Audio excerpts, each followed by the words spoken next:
Assalamualaikum warahmatullahi wabarakatuh. Kami dari kelompok 7 ingin mempresentasikan tentang Taman Ilmu dan Teknologi atau Science Technology Park.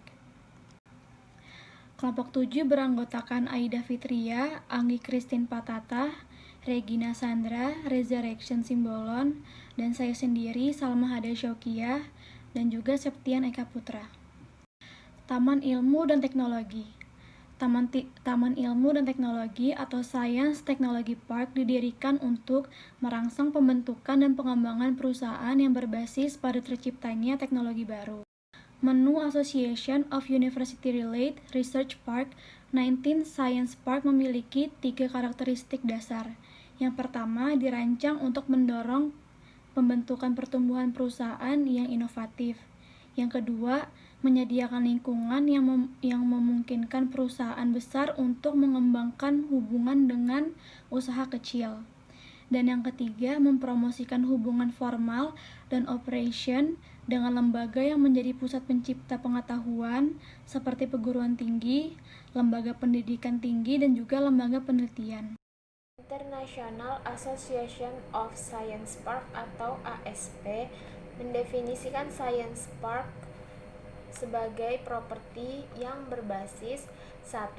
Memiliki hubungan operasional dengan universitas, pusat penelitian, dan lembaga pendidikan tingkat lainnya. Yang kedua, dirancang untuk mendorong pembentukan pertumbuhan industri berbasis pengetahuan dan teknologi. Umumnya industri-industri baru ini bertempat pada suatu area. Yang ketiga, memiliki tim manajemen yang stabil dan terlibat secara aktif dalam mendorong transfer teknologi dan bisnis kepada organisasi atau perusahaan besar penyewa teknologi baru yang telah diciptakan oleh industri-industri kecil dalam area Science Park ini. Selain menyediakan ruang bagi produk berbasis ilmu pengetahuan dan teknologi, Science Park dapat menjadi rumah untuk penelitian ilmiah, inovasi teknologi dan inkubasi, pelatihan, peramalan, serta fasilitas untuk pemeran produk dan pengembangan pasar. Mereka secara resmi terkait dan biasanya secara fisik dekat terhadap pusat teknologi, universitas, atau pusat-pusat penelitian lainnya. Science Park dibentuk untuk memfasilitasi komersialisasi teknologi, merangsang perkembangan perusahaan kecil berbasis teknologi, dan mempromosikan pembangunan daerah. Perusahaan yang terletak pada Science Park secara geografis lebih dekat satu sama lain daripada perusahaan saingan di luar Science Park, sehingga mendukung transmisi pengetahuan karena biaya yang lebih rendah untuk berkomunikasi di lingkungan ini. Karakteristik STP. Bagian ini memberikan ringkasan mengenai area, jenis penyewa, dan asal perusahaan dalam STP di seluruh dunia. Sementara ada ribuan Science Park di seluruh dunia, hanya sebagian kecil yang memenuhi syarat sebagai STP yang benar. Menurut data AURP atau Association of University Related Research Park, pada tahun 1998 diperkirakan terdapat sekitar 400 STP. Dari jumlah tersebut, lebih dari setengah memiliki program inkubator bisnis atau dalam tahap perencanaan untuk membantu mendorong pengembangan teknologi maupun transfer teknologi. Selain itu, lebih dari setengah STP telah mengembangkan fokus industri tertentu. Penerapan STP ini dapat dilihat sebagai jalan bagi negara-negara berkembang untuk meningkatkan partisipasi global mereka dan menangkap manfaat dari perubahan teknologi yang cepat. Berikut ini ada beberapa model STP di negara berkembang. Yang pertama ada model asli. Model ini dirancang untuk mendorong pengembangan bisnis baru dan perluasan perusahaan industri kreatif yang sudah ada. Biasanya mencakup program inkubator bisnis, serta program jasa dan pendukung lainnya untuk memfasilitasi transfer teknologi dan perkembangannya. Yang kedua, model rekrutmen. Model ini berfokus pada menarik investasi dari perusahaan yang telah mapan, terutama pemasaran untuk perusahaan asing. Yang ketiga, model pendekatan campuran. Model ini menyeimbangkan kedua kegiatan pengembangan usaha kreatif, juga mencari kerjasama dengan perusahaan yang sudah mapan. Faktor-faktor sukses STP. STP pertama yang sukses dan mungkin yang paling sukses adalah Stanford University Science Park di California yang berdiri pada tahun 1950 dan di tahun 1986 telah memiliki lebih dari 80 perusahaan penghuni dan mempekerjakan lebih dari 2.600 orang.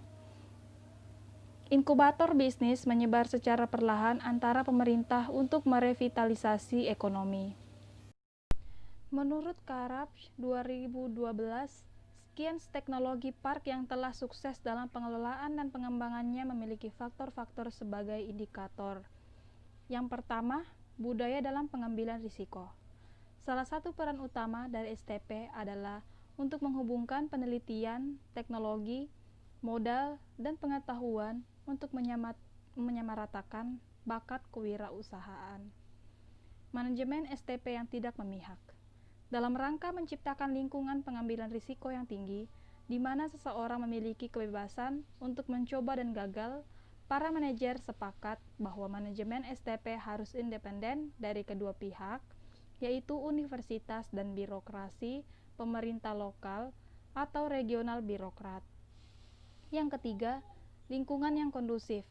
Keberadaan STP juga haruslah pada lingkungan yang mudah diakses oleh apapun dan siapapun, berarti setiap orang yang ingin menuju ke STP dapat dengan mudah menuju ke sana tanpa seperjalanan yang lama atau sulit dicapai oleh kendaraan. Yang keempat, manajemen STP yang tidak memihak. Dalam rangka menciptakan lingkungan pengambilan risiko yang tinggi, di mana seseorang memiliki kebebasan untuk mencoba dan gagal, para manajer sepakat bahwa manajemen STP harus independen dari kedua pihak, yaitu universitas dan birokrasi pemerintah lokal atau regional birokrat. Yang kelima, kesamaan visi. Dikarenakan banyaknya pihak yang terlibat dalam penciptaan dan pembangunan STP, pihak-pihak tersebut harus memiliki kesepakatan dan pemahaman tentang apa yang harus dilakukan oleh pihak-pihak lain dan STP, baik dalam jangka pendek maupun panjang. Contoh implementasi STP, Silicon Valley. Nama Silicon Valley pertama kali disebutkan oleh Ralph Pearce, seorang entrepreneur sukses di California, terletak di Teluk San Francisco. Universitas Stanford memiliki peran penting dalam pengembangan area ini. Di tahun 1940-an hingga 1950-an, Frederick Terman atau dekan Fakultas Teknik mendorong orang-orang di fakultasnya dan mahasiswa lulusannya untuk membentuk perusahaan mereka sendiri. Sekarang Terman sering disebut sebagai the father of Silicon Valley. Setelah Perang Dunia II, terjadi ledakan jumlah keinginan pelajar untuk melanjutkan kuliah ke universitas. Untuk mengatasi permintaan ini, Universitas Stanford menyediakan peluang pekerjaan untuk mahasiswa mereka yang lulus nantinya. Frederick Terman mengusulkan penggunaan lahan Stanford untuk digunakan sebagai perkantoran, yaitu bernama Stanford Industrial Park, yang namanya kemudian berubah menjadi Silicon Valley. Perusahaan-perusahaan yang berada di dalam naungan Silicon Valley sangatlah beragam, dimulai perkembangan alat-alat komponen elektronik, kemudian dengan perusahaan hukum, law firm, perusahaan komputer atau hardware, dan perusahaan perangkat lunak software yang sangat berkembang sangat pesat di area tersebut. Beberapa perusahaan berteknologi tinggi juga bertempat di Silicon Valley, seperti Adobe System, Apple, Advanced Micro Device, eBay, Facebook, Google, Hewlett Packard, Intel Creo Technology, Oracle, Sun Microsystem, VMware, Yahoo, dan YouTube. Kerjasama pengelolaan Taman Teknologi Pertanian atau TTP di Desa Sukodono, Kecamatan Panceng, Kabupaten Gresik. Studi pada UPT Taman Teknologi Pertanian Kabupaten Gresik yang berlatar belakang Kabupaten Gresik dibagi dalam 4 wilayah, yaitu Gresik bagian utara, Gresik bagian tengah, Gresik bagian selatan, Gresik wilayah Kepulauan Bawean. Khusus Gresik bagian utara, meskipun tanahnya kurang subur, tetapi sektor pertanian potensial dikembangkan di wilayah ini karena sebagian hilir aliran Bengawan Solo yang bermuara di Kecamatan Ujung Pangkah.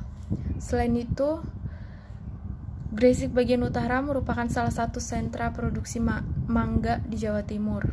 Dengan pertimbangan pemerintah Kabupaten Gresik memiliki pengembangan Kabupaten Gresik bagian utara menjadi kawasan industri pertanian secara terpadu.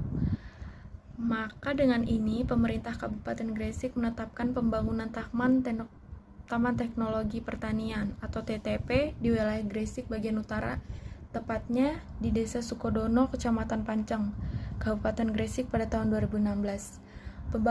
Pembangunan TTP Gresik dibangun di lahan milik Pemkab Gresik atas hibah dari PT Polowijo Gosari Group dengan luas 10 hektar dan juga membangun empung atau waduk seluas 40 hektar. Pemerintah Kabupaten Gresik dalam mengelola tanaman teknologi pertanian Kabupaten Gresik dilaksanakan oleh Unit Pelaksanaan Teknik UPT atau Taman Teknologi Pertanian Gresik. UPT Taman Teknologi Pertanian Gresik dalam pengelolaan TTP membutuhkan kerjasama dengan pihak lain untuk mengembangkan TTP, yaitu dengan Badan Pengkajian Teknologi Pertanian Jawa Timur atau BPTP Jatim. BPTP Jatim dalam kerjasama ini yaitu sebagai mentor dalam menghasilkan ilmu pengetahuan dalam hal inovasi teknologi pertanian. UPT TTP juga bekerja sama dengan perguruan tinggi yaitu Universitas Sriwijaya dalam bentuk dukungan dan kerjasama serta bersinergi dengan TTP Gresik. Bentuk dukungan kerjasama sinergi Fakultas Pertanian Universitas Sriwijaya melalui alokasi tenaga edukatif untuk berperan efektif di kegiatan TTP Gresik, terutama dalam hal memperderas temuan-temuan teknologi baru budidaya mangga. Selain bekerja sama dengan BPTP Jatim dan Universitas Sriwijaya, juga melakukan kerjasama dengan pihak swasta yaitu PT Galasari Gunung Sejahtera. Bentuk kerjasamanya dalam menunjang kegiatan pengelolaan TTP, PT Galasari Gunung Sejahtera siap menjadi partner strategis dalam rangka pembinaan kepada petani serta sekaligus berniat menjadi off-taker produk yang dihasilkan oleh petani. Ada dua hal yang berbeda dari UPT TTP Gresik karena didesain lebih lengkap dibanding UPT TTP Kabupaten Kota yang lain di Indonesia. Dua hal tersebut adalah pertama yaitu menggunakan konsep triple helix sebagai konsep gagasan utama.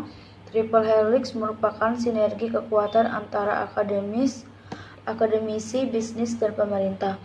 Kedua dari TTP Gresik yaitu inovasi pengembangan mangga off season berubah di luar musim. Dengan keberadaan UPT TTP Gresik diharapkan dapat meningkatkan keberdayaan dan kesejahteraan petani.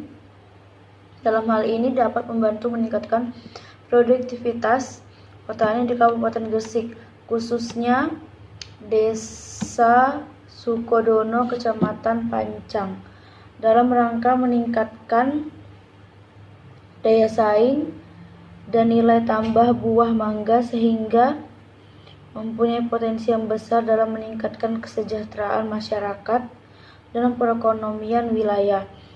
Oleh karena itu, kerjasama dan integrasi dengan baik pihak lain yaitu BPTP Jatim, Universitas Sriwijaya, swasta, organisasi petani sangat diperlukan guna mendapatkan keberhasilan yang diinginkan. Metode jenis penelitian yang digunakan dalam penelitian ini adalah deskriptif dengan menggunakan pendekatan kualitatif, sementara itu fokus penelitian menggunakan prinsip kerjasama menurut Keban, yaitu transparansi, akuntabilitas, partisipatif, efisiensi, efektivitas, konsensus, saling menguntungkan, dan menghargai. Adapun teknik pengambilan sumber daya yang penelitian ini menggunakan teknik purpose link Kemudian, teknik pengumpulan data yang digunakan adalah observasi, wawancara, dan dokumentasi, sedangkan teknik analisis data yang digunakan menurut Sugiono yaitu pengumpulan data, reduksi dan penyajian data, kesimpulan dan verifikasi data. Hasil dan pembahasan. Berdasarkan data yang telah diperoleh selama penelitian akan disajikan dalam subbab ini, sesuai dengan rumusan masalah penelitian, yaitu bagaimana kerjasama pengelolaan Taman Teknologi Pertanian atau TTP di Desa Sukodono, Kecamatan Panceng, Kabupaten Gresik. Maka akan dideskripsikan berdasarkan prinsip kerjasama menurut Keban, yaitu transparansi, akuntabilitas, partisipatif, efisiensi, efektivitas, konsensus, saling menguntungkan, dan menghargai. Kesimpulan, upaya yang dilakukan dalam mendapatkan hasil semaksimal mungkin dengan sumber daya yang minimal. Prinsip ini dapat dilihat dengan strategi yang dilakukan oleh UPT TTP Gresik dalam melakukan penyusunan anggaran, harus melakukan koordinasi dengan para pihak yang bekerja sama berkaitan dengan perincian biaya yang dikeluarkan. Hal ini dilakukan untuk meminimalisir biaya tidak terduga ketika pelaksanaan kegiatan pengelolaan TTP Gresik. Selanjutnya, prinsip efisiensi juga dapat dilihat dari lahan pertanian di Kecamatan Panceng yang awalnya tidak produktif dan setelah adanya program dari TTP Gresik yang menghasilkan inovasi teknologi budidaya mangga off-season sehingga menjadi produktif. Tujuan-tujuan atau target yang ingin dicapai dalam pelaksanaan kerjasama pengelolaan TTP masih belum memenuhi target produksi. Dari jumlah populasi kurang lebih 6.000 pohon ditargetkan kurang lebih sebanyak 3.600 ton dalam setahun. Akan tetapi setelah adanya kemarau panjang, target tersebut mengalami penurunan sebesar 30%. Sasaran pokok atau target kedua yaitu meningkatkan jumlah dan kualitas kelembagaan petani atau champion. Saat ini kelompok tani yang bergabung dengan TTP Gresik sebanyak 11 kelompok tani dan terus dilakukan pengembangan. Sekian presentasi dari kelompok kami, kurang lebihnya mohon maaf. Wassalamualaikum warahmatullahi wabarakatuh.